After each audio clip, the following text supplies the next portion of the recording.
Here's a guy that knows a little something about feeding a Frankenstein. Here's your spooky spot on the MEGO Alice Cooper 8-inch action figure.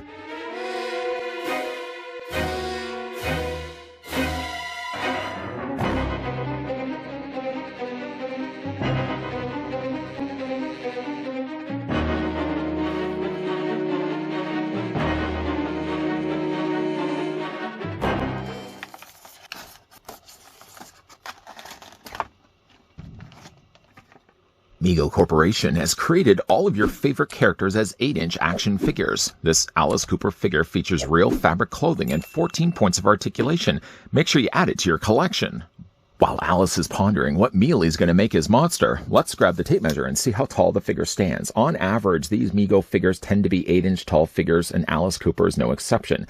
The figure is in fact 8 inches exactly, or he's 20 centimeters tall. All this talk about Frankenstein. Feed My Frankenstein, in fact, actually was a music video that was shown for Wayne's World. So party on Wayne.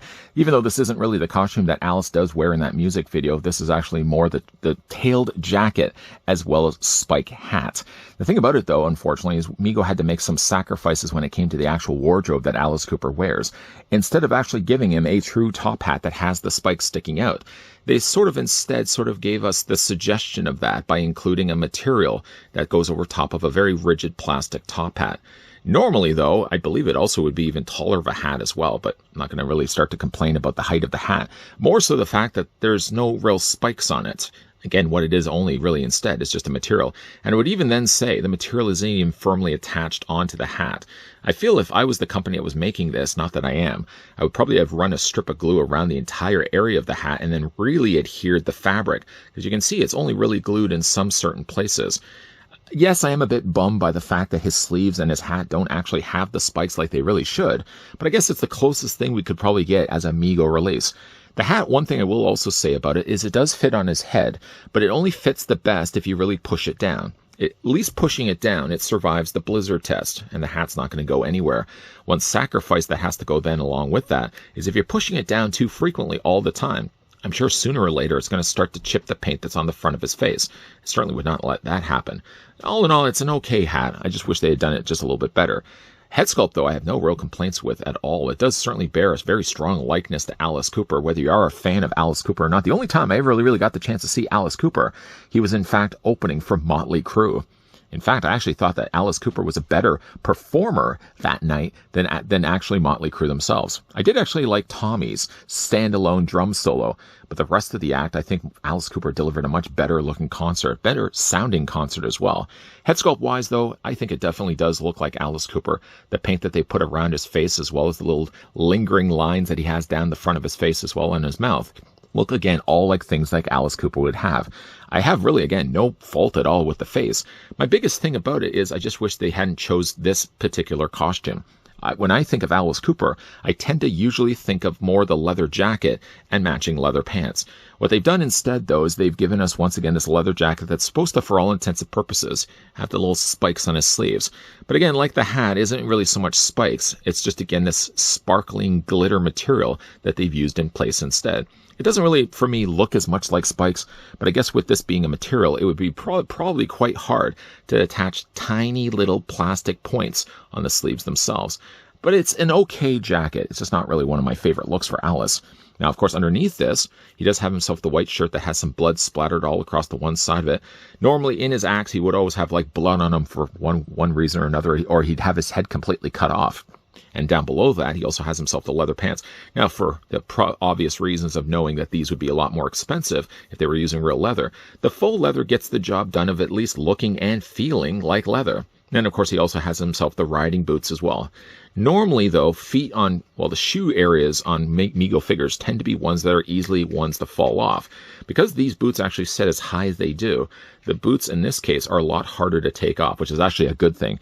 Unfortunately, though, on the bottoms of the boots is always the case. Because they're using a softer plastic, it means that sometimes Alice has a harder time to stand, just because, again, his boots aren't completely like hard plastic.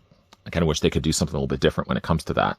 But, you know, again, like for what it is, to spin this around on the back, again, he's got the tail in the back of his jacket as well. I will say, like, the tailoring to the jacket looks quite good. The inside seams do, like, there's no loose threads or anything like that.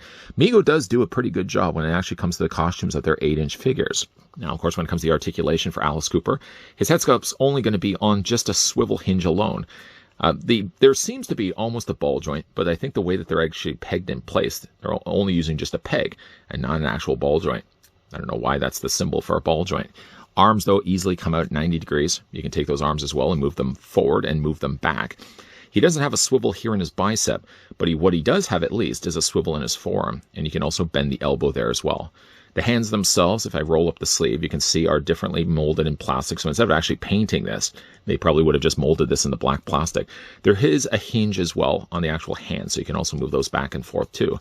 Legs do split out. You can bring them forward and you can bring them back. And the material is at least soft enough that I don't have any real issues where the pants are kind of holding the legs back. I will, though, worry when it comes to splitting his legs. Not that you're likely going to be displaying Alice Cooper in a splits pose, but just the way they've actually seamed the inside of the pants. I would worry that that would start to rip the seam eventually. He doesn't have any swivel at the top of his thigh, but the figure still manages to have, again, a single hinge only on his knee. And I think there's also articulation underneath the boot, but it's next to impossible to get any access to that. Like the head sculpt, the body, again, is what you would expect by now when it comes to collecting MEGO figures. I just don't really love the costume. Now, again, he has in his acts, obviously he always has tail jackets that he wears in his outfits, in his act outfits, and of course he always wears top hats. But for me, at least, I think if they were going to go with, say, one Alice Cooper and never release another one again, I would have just gone with more the traditional black leather jacket and black pants, and maybe a somewhat recognizable printed shirt. Obviously, you wouldn't be able to use a real printed shirt of an actual copyrighted image, but something close enough resembling that so at least it looked like Alice Cooper. For what they did, at least, for getting the spiked jacket look and the equally spiked top hat, I wouldn't necessarily say it was successful, but I guess based on the fact it's material, it's the closest thing that they had to work with. In the end, I'm actually happier that we at least got ourselves a MEGO Alice Cooper than I am disappointed with the costume choice. Yes, I would have preferred if they had gone something different when it comes to just their one released Alice Cooper.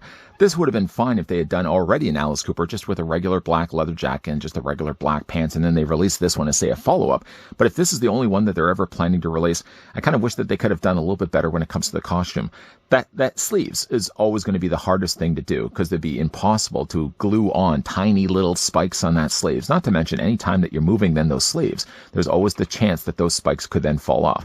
But there's nothing really to say that they couldn't have done that for the hat. I mean, literally, they could have just molded the hat with the spikes and then just painted all those points in silver. Why didn't they do that? I guess they wanted to make things consistent with the sleeve so everything kind of looked the same. But unfortunately, though, everything sort of under-delivers with how cool the costume normally would have looked in real life. Now, I did find this one over on Entertainment Earth. If you guys are interested and would like to get Alice Cooper for yourself, put in perhaps out for Halloween, because we are coming, of course, near the end of the October season, or if you guys just are big fans of Alice Cooper and would like to have this guy on display at all times, again, you can click the link down below in the video description that will take you on over Entertainment Earth and pick this guy up for yourself. And using that as well link can save you 10% on anything that's currently in stock over on their site. If you guys enjoyed this video, I want to hit with a like. If you guys are loving the content you guys are seeing and you're certainly on board to see more scary videos, we still have more coming your way, by the way. Make sure if you haven't already done so that you hit that subscribe button down below and you're turning on the bell notification. And of course, as always, guys, thanks for watching. See you guys next time.